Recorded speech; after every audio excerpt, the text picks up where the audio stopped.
วันนี้ก็เมนูจะแกงเขียวหวานทำแล้วเนาะเจ้าเพราะว่าเด็กๆก็ชอบทานเนาะเจ้า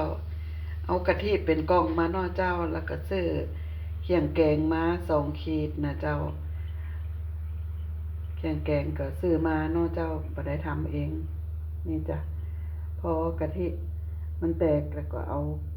พริกเข้าไปคนๆเนาะเจ้าเขียงแกงเข้าไปคนได้ตีแล้วก็จะใส่ไก่ไปเนาะเจ้าก็บ่ทำหลายเนาะเจ้าทำกินสักกิน2-3คนนะเจ้าทำกินสักหน่อยนะเจ้ามันเข้มข้นไปเนาะเจ้าก็จะเติมน้ำสักหน่อยนะเจ้า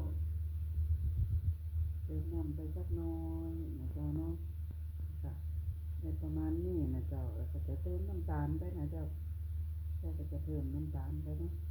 จ้ะเพิ่มเครื่องปรุงไปก็จะใส่มะเขือนะเจ้า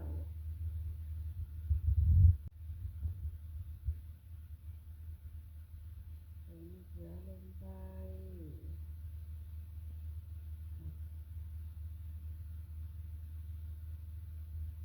พอน้ำเดือดแล้วเนาะนี่จ้ะ